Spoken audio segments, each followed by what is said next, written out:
For nearly 2 years, he was simply another name on the wall of the lost. A man disappeared into the boundless thickets of northern Ontario, swallowed, it seemed, by the endless, brooding wilderness. Yet the truth, as it finally emerged, was far more dreadful than anyone had imagined. It lay dormant beneath the roots of an ancient maple, kept secret by the whims of the forest until a merciless storm revealed all. This is the strange account of how a missing persons case became an unsolved homicide, with the answer lying in a place no one ever thought to look. October 14th, 2022. 43 years old, married, father of a son and a daughter. Jonathan Ellis was, by all accounts, no rookie in the woods. Born in Thunder Bay, he grew up wandering those forests. The wilds were as familiar to him as pavement is to a city dweller. Trapping, fishing, and hunting. These were not hobbies, but parts of his identity, deeply rooted in respect for nature and its always unpredictable moods. Every fall, he would vanish north for a week, alone, to walk trails few others dared. For his wife, Mia, and children, this ritual was as regular as the changing of the leaves. Jonathan was fastidious about safety. The night before every trip, he would unroll topographic maps over their dinner table, walking Mia through his route, marking planned overnight sites, water sources, and his return time. "If you haven't heard from me by Thursday, call Search Rescue on Friday," he joked. This year's destination? The remote Wakami Lake Ridge, near the old fire lookout tower, a day's hike from civilization, a place he had cherished since youth. He packed only what he needed.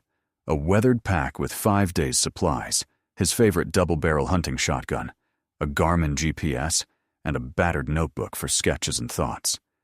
He hugged Mia, ruffled his daughter Sophie's hair, and promised, "I'll be back before you even miss me." He drove his old SUV out of their driveway, and nobody in Thunder Bay saw him alive again. Thursday came and went. Autumn rains drifted across the town, and Jonathan's silence began to gnaw at Mia's composure. Maybe, she hoped, a flat tire or an extra night under canvas had delayed him. But when Friday dawned clear and empty, and his phone still wouldn't ring, panic broke through. She called the OPP's rural detachment, voice trembling. An officer listened kindly and said they'd check the trailhead. 3 hours later, an officer called her back. Jonathan's SUV stood precisely where he'd said it would, undisturbed. His maps, a thermos with cold coffee, and a pair of sunglasses sat on the passenger seat. There were no signs of forced entry, theft, or violence. Relief and dread washed over Mia in equal measure. It wasn't a robbery, but that made things worse. It meant Jonathan had gone into the woods willingly and hadn't come back. 5 days gone. By Saturday morning, a full-scale search began. Police, park rangers, trained search volunteers, even amateur bushmen assembled by the trailhead. The team fanned out, probing the endless miles of tangled brush and cedar swamp. In those first days, hope lingered. "He's probably got a broken leg or twisted ankle. Jonathan knows how to survive. Maybe he's just waiting it out," they said to Mia. Teams searched in grids, voices echoing, calling, "Jonathan! Jonathan Ellis!" Search dogs traced his scent from the truck, but lost it half a mile up the main trail, near a beaver pond, crowded with reeds. Helicopters swooped overhead, but the golden tapestry of maple and pine made it all but impossible to see the forest floor. Nothing. Not a jacket caught on a twig. No food wrappers. Not the glimmer of a knife blade. As the cold, damp days slipped past, optimism faded. The volunteers pored over his intended route again and again. He was supposed to head northeast, up along the high ridge to the lookout tower. Not once did they find a clue. Desperation mounted. Jonathan, an expert and a cautious man, would not simply vanish unless someone or something had forced his hand. Animals?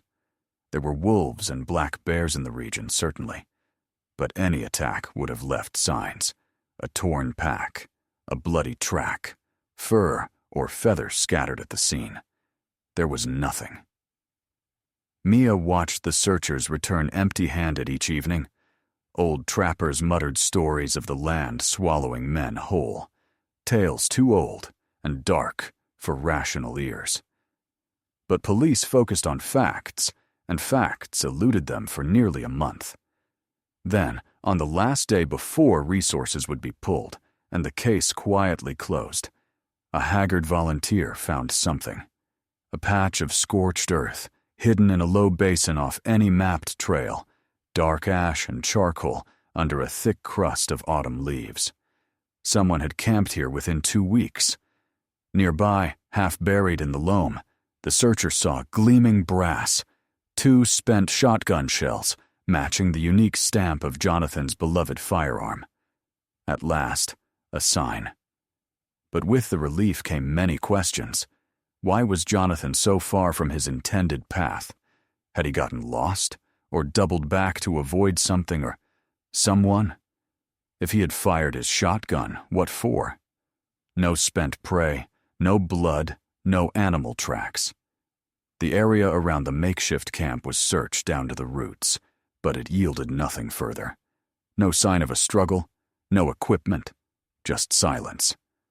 The dogs whined and circled but couldn't follow a scent trail away from the burnt earth. Why, Mia thought, would her husband so experienced leave behind a camp with everything except his life? The search, renewed with grim purpose, circled ever wider, but all trails led nowhere. By mid-November, snow began to sift through the trees, and the case was suspended. Jonathan Ellis was missing, presumed dead by official estimation. For the Ellis family, a grief without closure began. No body to bury, no certainty to mourn, only an open wound of questions. What happened to Jonathan, alone and silent in those endless woods? 1 year, then 2. His name faded to a whispered legend among locals, another ghost claimed by Wakami's expanse. No one expected the northern forest to speak again, but nature is as restless as memory, and secrets refuse to die forever. It was not until the spring of 2024, after a relentless 2-week rain, when rivers overflowed and every low valley turned into a muddy torrent, that the forest finally released its secret. On a chilly, sunlit morning, a group of university students set out hiking, eager to record bird calls and photograph moose in the newly flooded clearings. They wandered from the main trail, climbing over wind-fallen logs and slick rocks, treading down towards the lowlands, still thick with the scent of rain and rotting leaves. The forest was strangely alive with the aftermath of the storm, toppled trees, churned up earth. Near the southern bank of a swollen creek, they stumbled across something unusual. An enormous sugar maple, centuries old, had been torn from the earth, its roots swinging high in the air and exposing a wall of soil, tangled stones, and stray shards of bone-white wood. The ground was freshly gouged and raw, the air still pungent with sap and damp moss. One of the students, crossing close to the maple's massive root flare, stopped dead. Beneath the largest roots, among the black, clinging soil, he noticed something strange, a pale, rectangular corner sticking out from the muck, and beside it, a faded strip of olive-green nylon like a forgotten belt. The others gathered round. Someone gasped, recognizing a fragment of weather-stained fabric that did not belong to the woods. A call to the forest wardens brought police almost instantly. The officers cordoned off the area, radioed for the Thunder Bay detectives, and began the painstaking, slow dig under the supervision of forensic experts. Brush by brush, inch by inch, they uncovered a compacted mass, the torn corner of a once sturdy backpack, the rusty clasp of a leather belt, and then human remains.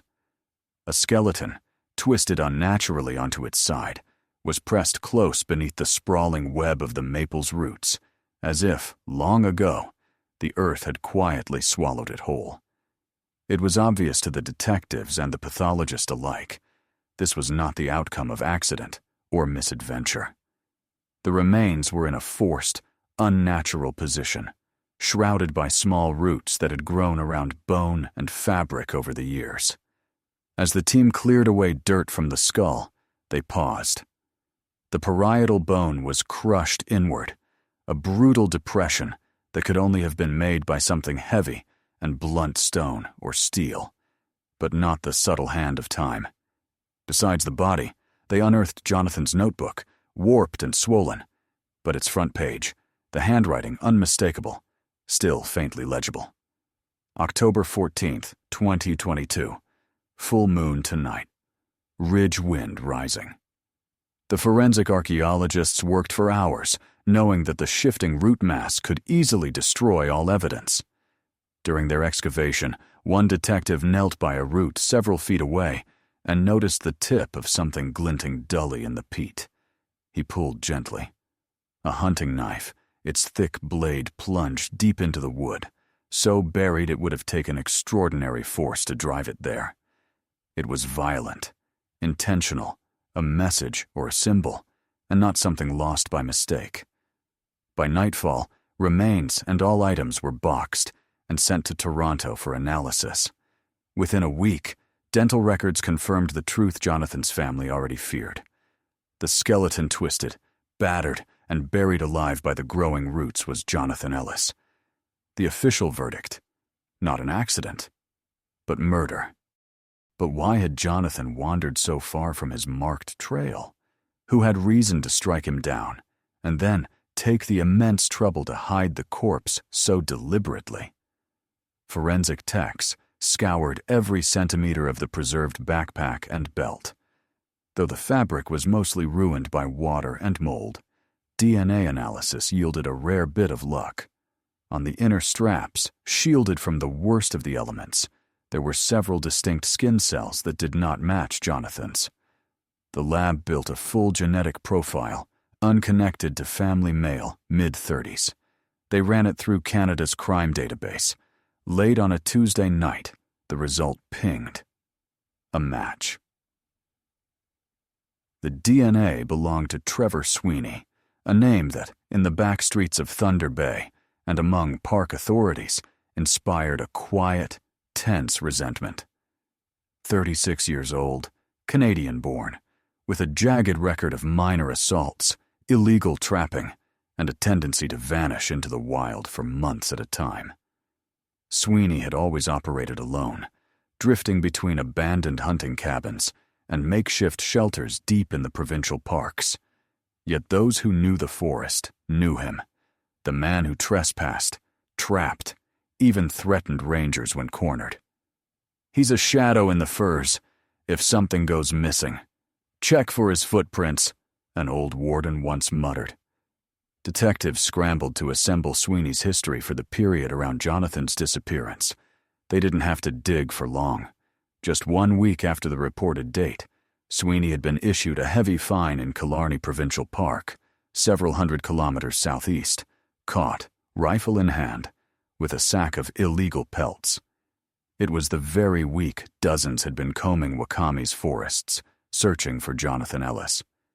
Why, they wondered, had Sweeney crossed such a distance during a search operation? Armed with this new evidence, the investigators went to work. They started knocking on doors of Sweeney's past, the grimy bars where he occasionally drank, the shabby trailers outside city limits where he sometimes found a bed, the relatives who tolerated his presence for a night or two before he inevitably vanished back into the timber. Most shook their heads, hadn't heard from him in months. Some were silent with a fear more primal than criminal loyalty. Weeks passed. Then, one evening, after a story about the new evidence made the local news, a tip called in from a payphone at a rural gas station. Sweeney was living out of a rundown camper parked near an old logging road, barely a half-day's drive north of Sudbury. Police officers moved in before dawn, the pines dripping with mist. The scene they found was of a man living almost feral. A battered camper, a campfire's last coals, a battered rucksack, and antler sheds scattered in the grass. Sweeney opened the camper door at the first knock, slow and heavy-lidded, his eyes flicking over the officers' uniforms with a kind of fatal acceptance. He didn't resist the cuffs, didn't speak as he was read his rights. In the back seat of the cruiser, he stared at the passing trees with grim detachment. The interview room at Thunder Bay's police station was sterile, humming faintly with fluorescent lights. Sweeney sat motionless across the table, wrists cuffed. His trigger finger drummed lightly against the plastic chair. At first, his story was simple and cold. He denied everything. Didn't know Jonathan Ellis, hadn't been in Wakami that month, never saw the fire tower, never touched a man's pack. Hour after hour, he repeated the same phrases in a low, resentful monotone. He looked straight ahead, as if resenting not the crime, but the indignity of being made to speak at all. But the detectives, methodical and patient, pressed on. "We found your DNA on Jonathan's backpack," the lead said, sliding the lab report across the metal table. "Full profile, Trevor. Not a smudge, the real deal. You held his bag. You were there." For a long, long minute, Sweeney didn't move. Then, almost imperceptibly, his jaw clenched.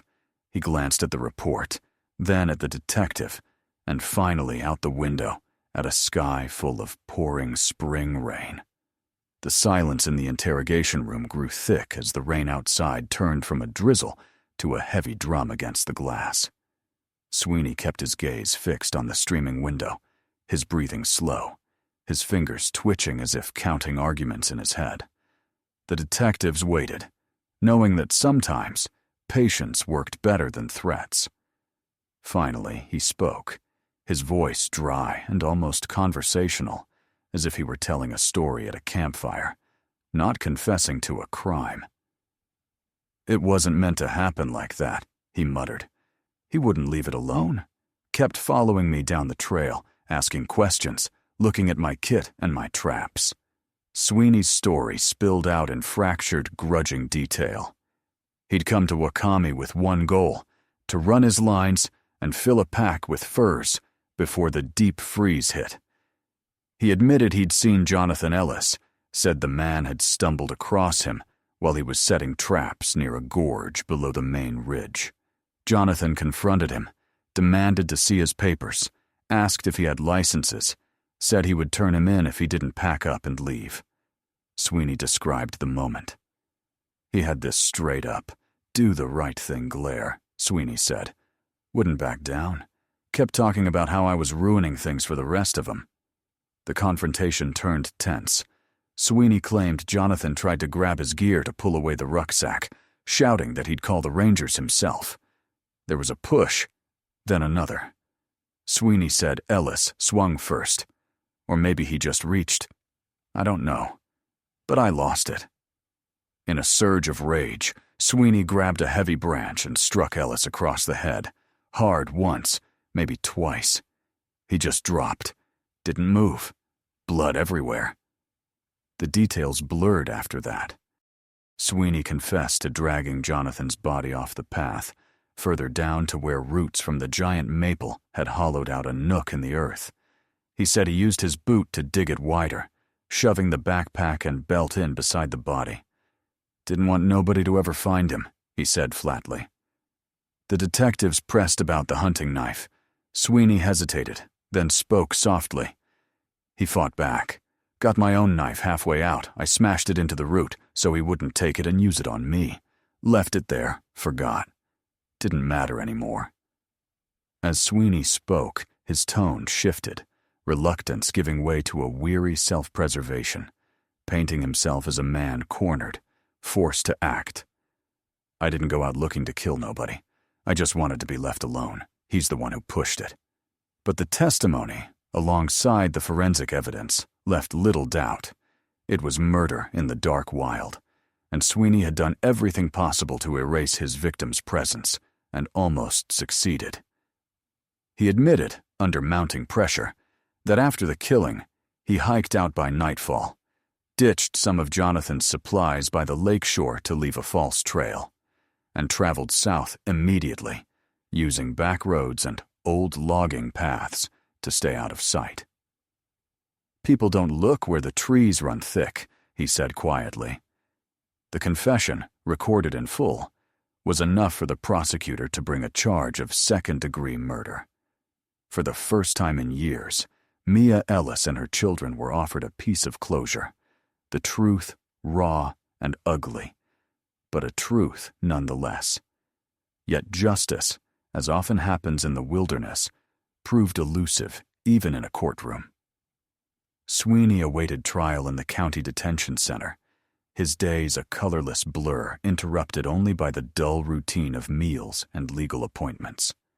The local press, hungry for resolution, filled their columns with speculation. Why had he hidden for so long? Were there other victims? Why choose such a grisly method of concealment? Theories abounded, but Sweeney's own account remained flat. A single act of violence, a single fatal spiral in the deep woods. But fate took a final, unpredictable turn. 3 weeks before jury selection was to begin, Sweeney was found dead in his cell during morning head count. The official cause, sudden cardiac arrest. Some whispered it was stress, or a legacy of years spent living rough. Others, inevitably, concocted darker rumors. The Ellis family, after so long waiting for justice, saw their tormentor depart without facing a judge or the eyes of those whose lives he'd scarred. The case file was officially closed. Forensic analysis confirmed what the detectives already knew. Jonathan Ellis had died of a massive blow to the head, his remains hidden with skill and cold foresight beneath the roots of the ancient maple. No accomplices were found. No conspiracy emerged from the ruined boots and damp papers recovered from Sweeney's camper. The story, for the authorities, had reached its end. But for those who heard it, the searchers who called Jonathan's name across the fog-draped valleys, the rangers who mapped the secret places of the forest, and most painfully, for a family who would forever listen for a voice lost among the trees, the mystery of the woods had claimed one more eternal shadow. And still, old men gathered at the general store, shaking their heads at storms and secrets, retelling the cautionary lesson to any who would listen. In the big wild, men may think themselves masters of their fate, but in the tangled heart of the forest, it is the land and its silence that always keeps the last word.